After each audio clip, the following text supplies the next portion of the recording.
Hello and welcome to Good Medicine. Today we're visiting with Kevin Howlett, Director of Tribal Health. Welcome, Kevin. Thank you. So Kevin, can you give me a little bit of a brief history about Tribal Health? Sure. Tribal Health is obviously the tribe's arm of healthcare, and it was the health department was established in 1977 following the passage of the Indian Self-Determination Act, which provided that tribes could begin to assume the operation and management of federal programs. So the tribes took advantage of that opportunity and created a health department. Ironically, I was its first director. And it has evolved since. And in 1991, the Indian Self-Determination Act was amended to provide for tribes compacting, which is a different set of opportunities, and the tribes assumed the total operation of the local Indian Health Service. And I was, at the time the tribes assumed it, I was the service unit director for the Indian Health Service, so I kind of have quite a long history involved in this operation.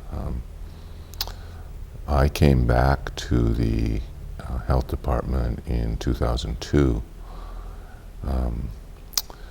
and at that point in time the tribes were still operating the entire operation, but there were significant financial problems that were happening. There's never enough money appropriated, obviously, for health care. And the tribes chose then in 2005 to what's called retrocede the contract care program, which is the program that provides for the payment of medical bills for people. So that went back to the federal government in 2005. Since then, we have been engaged in a number of different things to begin to figure out how to make better sense of what few resources we had to provide health care to Indian people. And I think it's really important for people to understand that as a federal agency, only about half the amount of money that's needed is appropriated. And Indian Health Service is not a mandatory program, it's a discretionary program, and so Congress annually appropriates the budget for the Indian Health Service.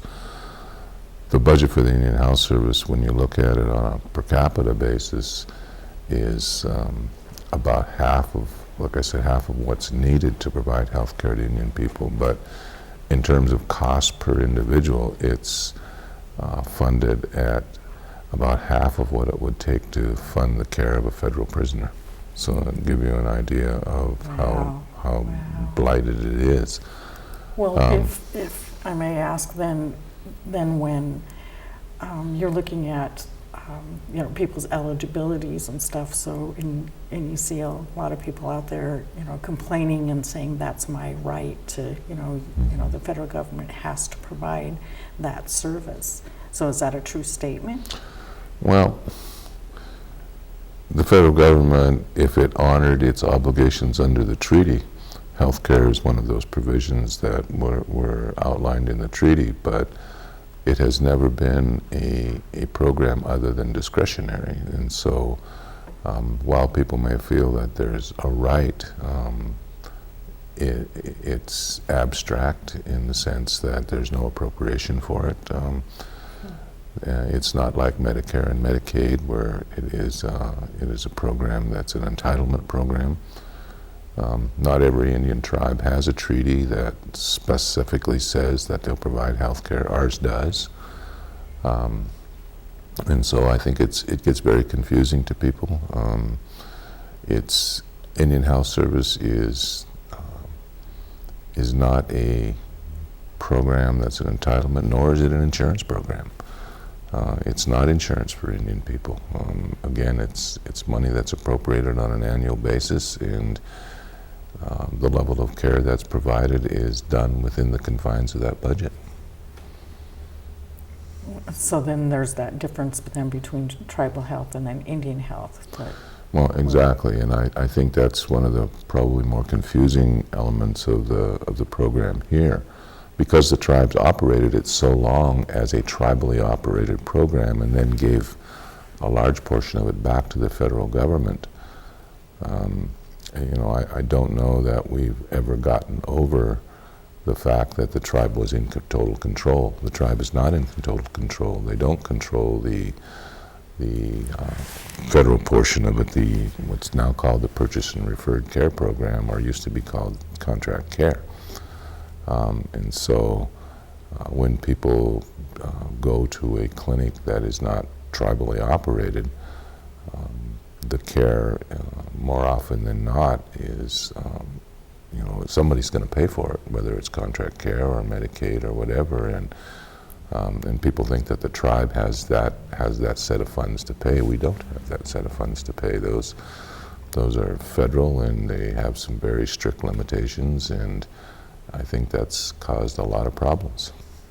Yes, it definitely has over the years. You can see it and hear people Sure, talking about that sure. all the time. So now that the tribes are going to move toward just tribal health, as opposed, getting tribal health back in a sense with contract care, then what can the people expect from that? Well, I think obviously, it's caused enough problems and concerns that it's necessitated, almost a continuous review of what's going on and what are opportunities. And I think with the expanded opportunities with Medicaid in this state, it becomes more and more feasible for the tribes to look at reassuming that program, because a couple of things have really changed the landscape since we retroceded it. One is that we now provide clinics, and those clinics generate revenue, and that revenue can be used to offset what that shortage might have been otherwise, that we were just pushing money out the door. We actually have the opportunity to bring money in the door by billing Medicaid and Medicare, and now with the tribes participating in the Federal Employees Health Program, private insurance. So that with Medicaid really has changed the landscape, and it's really made the opportunity to reassume the CHS program much more of a reality. And the reality really means, the risk, the financial risk, because we have to operate this program as a business.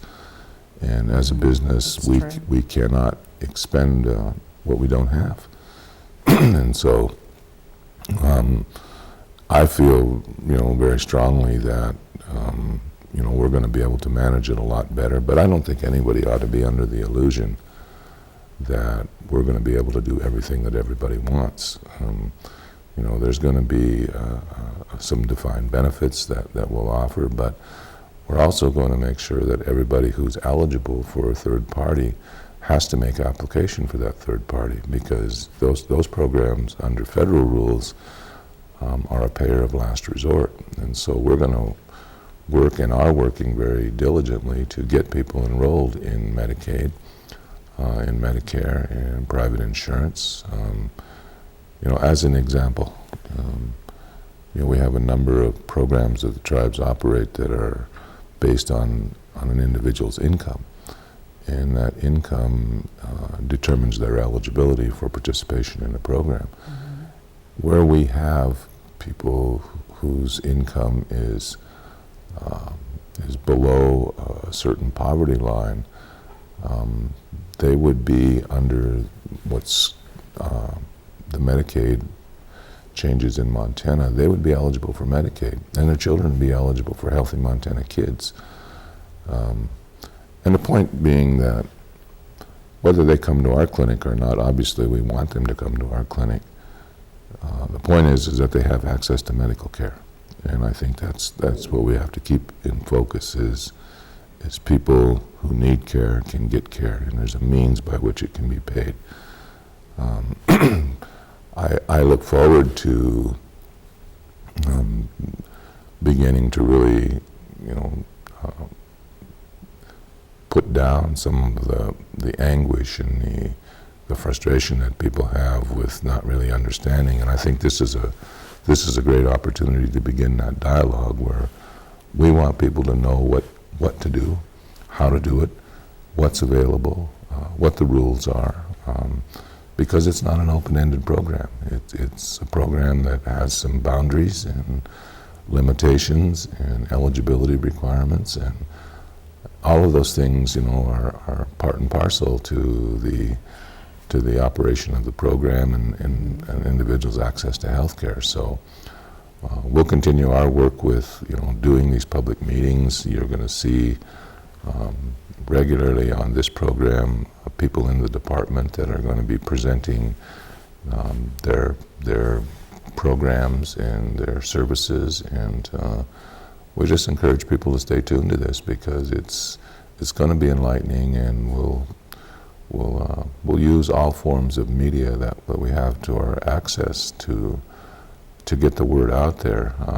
The department has a communications director, Jennifer Finley, who will be coordinating the marketing of what we do in tribal health.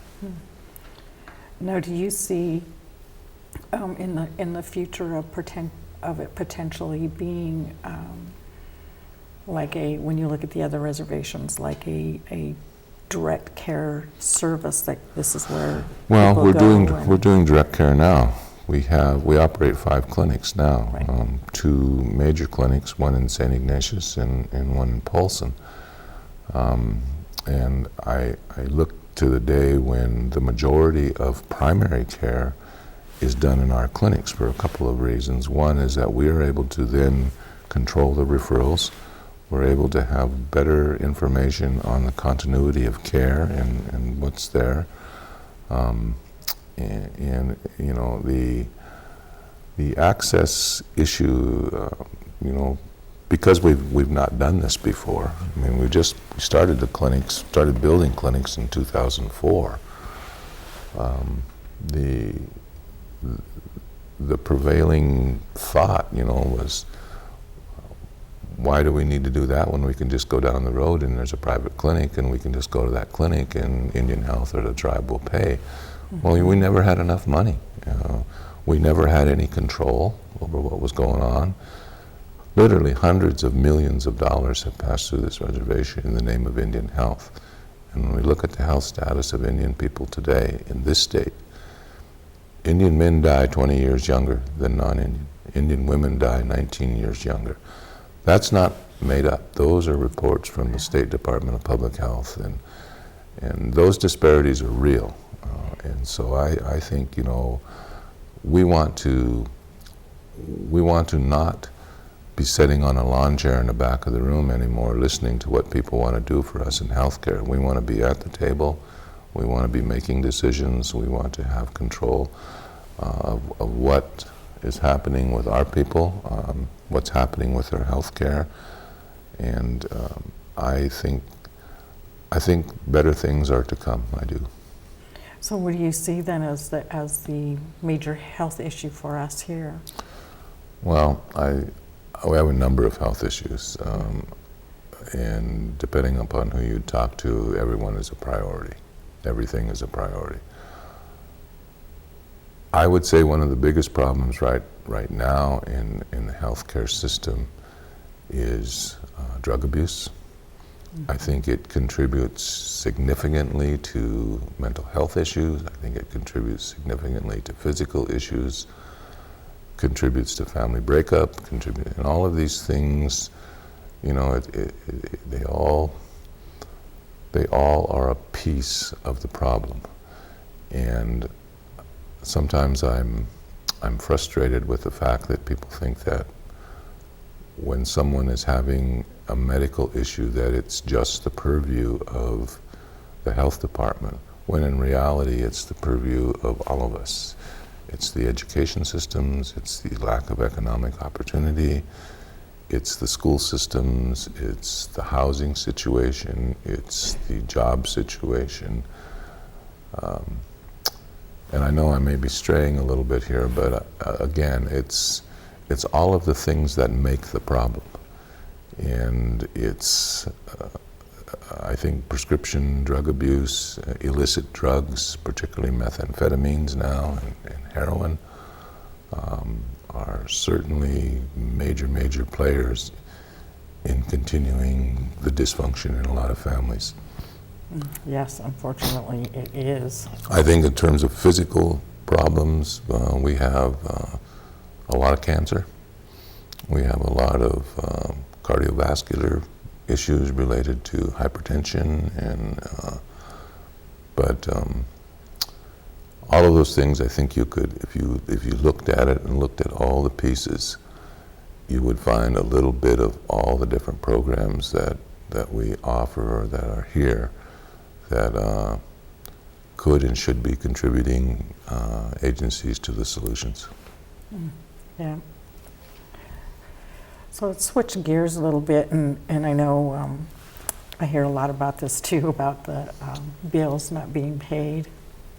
And I know that's through Indian Health Services right now. So is there what can people do about that? Well, unfortunately, in a lot of cases, the opportunity for people to appeal a denial, the time has probably lapsed, and that time is specified in federal regulation. I think I would suggest that they contact the provider, see if they can work out some kind of a payment schedule. Those are not obligations of the tribe. Those are obligations of the Indian Health Service. They can file an appeal with them. I think in a lot of cases, though, again, it goes back to communication and understanding what's there. If someone self-referred and didn't get the proper authorization, that's going to be denied. Mm-hmm. Or if they went and got a service that was not a covered service, that's going to be denied. If they go to a physician who's not designated as their primary care provider, that's going to be denied. So I mean, there's a responsibility both on the agency's part to exercise some discretion, but there's also a responsibility on the patient's part to know the rules and to follow the rules. Yeah, exactly. Know the guidelines. Right. And but the agency, I in my observation, the agency has been lax in really defining what those rules are. They refer to their manual and they refer to the regulations. And that's well and fine, that's a good reference point, but they're not doing much to enlighten the tribal community about what those are. Yeah, you don't see anything other than just receiving a Right. denial letter in the mail, but there's no explanation. They're They're not making an effort to get out and say these are the rules or whatever. When we assume the program, believe me, people are going to have to understand what the rules are. Yeah. You'll at least go through a campaign, Right. which would be great. Excuse me. So we're kind of getting towards the end here. So what about your primary care? Like if I went to my primary care and he said I needed surgery and, but then who's responsible for that payment if he's referring me to like a surgeon? Again, it comes down to communication and you need to, one, be referred by a primary care provider for a secondary or tertiary care. The responsibility, first of all, would be if you have a third-party coverage. If you have Medicare, you have private insurance. If you have, or if you're only covered through purchased and referred care of Indian Health Service, then it has to meet their medical priority. And if it doesn't meet their medical priority, it won't be funded. They'll defer that service. If you're an enrolled tribal member, the Tribal Council has established a fund to assist tribal members for those urgent kinds of things that don't meet the IHS threshold, but those are quite limited. Those funds are quite limited. Upon receipt of a denial for something your physician really feels you need to do, those can be referred to the Tribal Health Department and they will be considered under the Deferred Services Program. Again, it's only for enrolled tribal members and the funds are very limited, and it's for higher levels of care. We, again, want to look at how do we expand the types of things that we can offer as a tribe. And we'll look to Medicare and Medicaid and private insurance into the future, as well as the marketplace and the Affordable Care Act. So kind of backing up a little bit, so when did you say you're looking at taking it The back? proposal or the resolution that the tribe has forwarded to the federal government says that we will assume the program October 1 of 2015. So we are getting close. Yes, we have to have our proposal to them by the 1st of July because they need a 90-day review. Well, it's kind of exciting, actually. You know, It's when you think exciting, of it. but believe me, it's challenging. Yeah. But yeah, and you know, that's not going to be a turnkey. There's going to be some transition. But I think people need to be a little bit patient with the transition and know that we're working in their best interest. So now how does the Affordable Care Act play in all of this now? Well, the Affordable Care Act is, there are some very unique provisions in the Affordable Care Act that pertain to Native American people. One is that members of federally recognized tribes are obviously eligible for the exemption from the tax penalty. You have to file for that. But the other thing that one of the other things that directly affects Native Americans enrolled tribal members is you can enroll in the marketplace at any time. There's not an open season for enrollment in the marketplace. It also permanently authorized the Indian Healthcare Improvement Act, which I personally and tribal health people across the country for the last 12 to 15 years, I don't remember how many, that's been in limbo. It was permanently reauthorized with the Affordable Care Act's passage. And that did several things. It authorized the use of Indian Health Service funds to purchase insurance if a tribe were to operate a purchase and referred care program, which we're proposing to do. It authorized the use of funds for long-term care. It authorized the use of funds for dialysis treatments. So there are a number of different things that were really positive with ACA. And but to take full advantage of it, you really have to have the infrastructure, and you have to have the appropriate staffing and other things on board, which we're building as we go. And so we hope that the current case before the Supreme Court, you know, works favorably for the Affordable Care Act in terms of the exchanges that are set up. We'll just have to wait and see how that plays out. But it's got some real positive things, and I think, you know, we've had some people participate in the insurance exchange that we've assisted.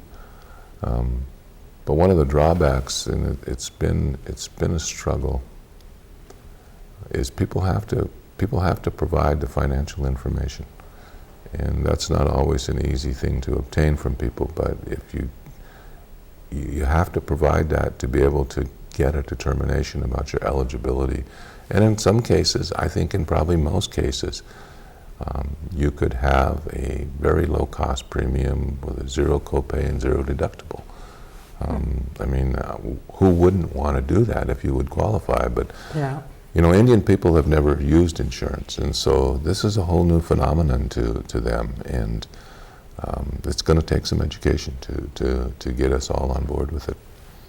Yes, that's very true, because a lot of people, well, I have insurance, but they don't realize there's co-pays and it's not a 100% pay. And, Right. you know, so definitely education going on there. So we're just about to the end. Is Okay. there anything you'd like to add? Well, I just would like to again thank the college for providing the opportunity to use this forum. I look forward to the staff of Tribal Health making continuous presentations here. We're gonna use every available means that we can to get it out, including YouTube, and some of these presentations will be shown in all of our clinics on a continuous basis. So I'm looking for better things to come.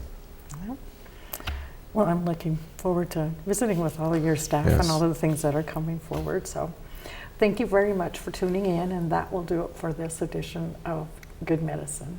Thank you.